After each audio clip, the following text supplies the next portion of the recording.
The mainstream media, these people, when it comes to protecting something aligned with their agenda, they will just go above and beyond. They don't go above and beyond to get you the truth, but when it comes to protection, they will.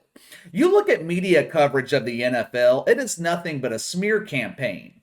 You look at the media coverage of Joe Rogan, they are doing the best to get him canceled. Now, you contrast that with media coverage of the Olympics. Savannah Guthrie the other night on NBC telling us how she is just so wet for China. That Xi Jinping, he just does it for me. I get so turned on by his oppression. She didn't do this just once, it happened twice. The media, they're not just covering up for China, they are also doing their best to disguise these absolutely god awful television ratings for the Olympics. Sometimes I will use work related analogies when I talk about television ratings because you guys can relate. I mean, most people in my audience, they have careers, they have jobs. Unlike, the typical CNN viewer who could never relate to anything involving employment. I actually saw the typical CNN viewer being interviewed yesterday on the streets of San Francisco. I guess I shouldn't say that the guy is unemployed. He actually moved from Louisiana to San Francisco because the state of California is paying him over $600 a month just to be homeless. Oh, and he gets to watch Don Lemon through the windows of the local Best Buy right before, he goes inside and steals a cell phone from him because theft is legal in California now. But anyway, let's say that you're working a job in sales. You are selling Nokia phones. You remember the old school Nokia phones? You could throw that phone against a brick wall, and the wall's going to break before the phone would. For 5 years, from 2002 to 2007, you are slinging the shit out of these Nokia phones. Smartphones come out in 2008? Your sales declined by 50%, 2009, another 50%, 2010, another 50%.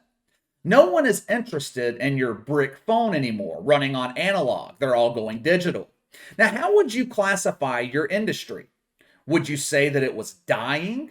Or would you say, we are not a dying industry. We are still the number one retailer for analog phones, which no one's buying anymore? Yeah, that's great. You're in first place, but you're the only contender.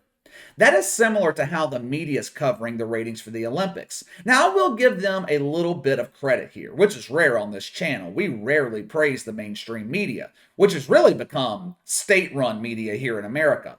The media is not hiding the fact that the Winter Olympics are setting record low ratings.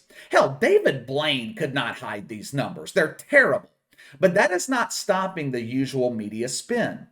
We have to cover for our friends at the IOC. They're part of the agenda. We can't make China look bad. They provide the model for a government that keeps us rich and keeps the peasants poor.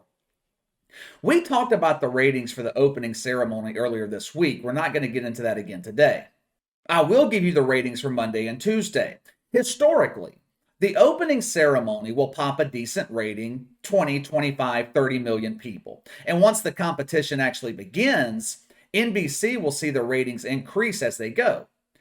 That has not been the case so far this year.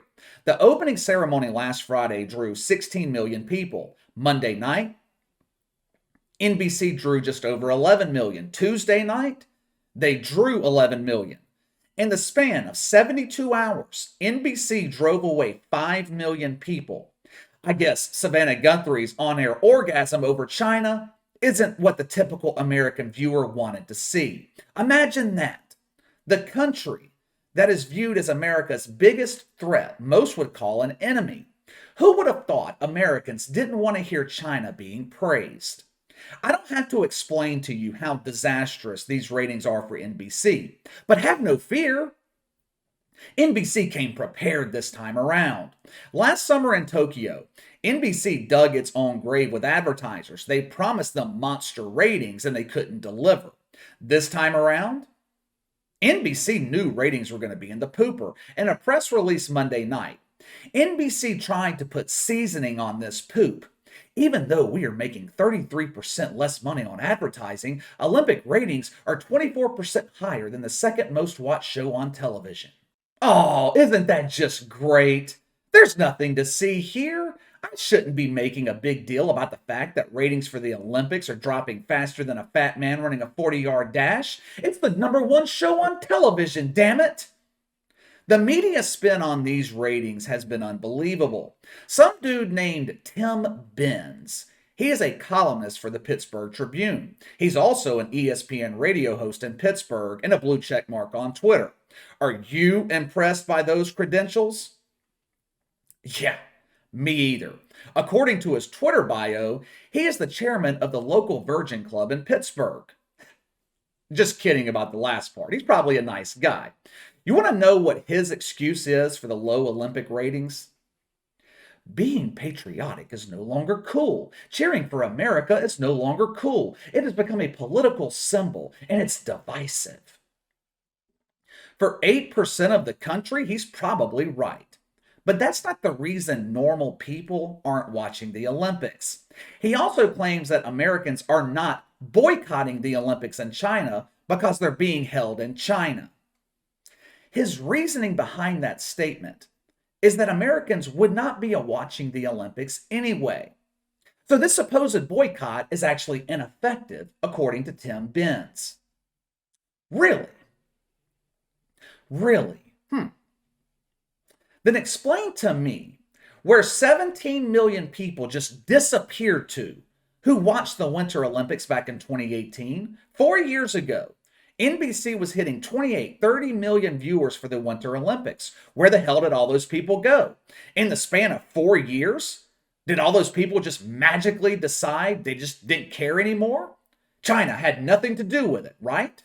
17 million people just decided they were just no longer interested in watching the Olympics. But the excuses just keep getting better. Leave it to the Washington Post to make this dump look like a weekend stay at the Four Seasons. Headline at the Washington Post: NBC Olympics ratings are terrible. That does not mean the games are dying. Well, at least they gave you part of the truth in that headline. If low ratings don't mean the Olympics are dying, what the hell does it mean? You know what happens when television shows draw low ratings? They die. They get canceled. So pushing the narrative that low ratings doesn't mean the Olympics are in trouble is bullshit. The Washington Post, they start with the same tired excuse. Ratings across all television have fallen in recent years. This is an example of the media using a little nugget of truth to get you to buy into the larger lie. You know what the easiest way is to get people to believe a lie? You stick the lie in between two truths. The mainstream media, they are excellent at doing this. Yes, linear television ratings outside of the NFL have fallen in recent years, but streaming numbers are now included in overall ratings. Even with the streaming numbers included, ratings for the Winter Olympics are still shit. The Washington Post, they insinuate that the Olympics are actually more popular than ever. NBC and the IOC have done an excellent job spreading clips of the Olympics through TikTok and YouTube and other online platforms. These clips are viewed by millions and millions of people. You know where else we hear this same bullshit? The NBA. Anytime the media tries to spin low NBA ratings, they always point to clips online that get viewed millions of times. This is meaningless. It is meaningless. It means nothing. Just because something is viewed online, it doesn't translate to popularity. Jackson Mahomes gets millions of views sometimes on TikTok, and people hate that little fucker. They only watch so they can trash him in the comment section. They use these clips for promotion. The Olympics, the NBA, they use online clips for promotion, hoping that it will entice people to watch on television or Peacock for NBC's case. But it's not working. Less and less people are watching the Olympics. The Washington Post claimed this will be the most streamed Olympic event in history. Again, more propaganda. NBC didn't start streaming the Olympics on Peacock until Tokyo last summer. The 96 Olympics, for example, they weren't streamed online. 2014 wasn't streamed online, or on Peacock, I should say. This would be like a small business opening for the first time, doing $300 in sales their first day, and saying sales are up 300%. Yeah, they're up 300% from nothing. The Washington Post, they are right about one thing. The IOC, the IOC is not sweating the low ratings right now because NBC is locked into their broadcasting contract for the next decade. But I guarantee you, NBC is concerned about this internally. Now, they're not going to admit that publicly, but you spend damn near $8 billion on Olympic programming expecting to draw 25, 30, 35 million people, and you're only drawing 11, you're concerned. There is no disguising these ratings. They're terrible. I don't care how many times a 60-second clip is viewed on YouTube. The money generated from that is pesos compared to dollars. NBC's not recouping billions of dollars through YouTube clips. And it's only going to get worse. The Super Bowl is this weekend. They might as well postpone the Olympics on Sunday because no one is going to be watching.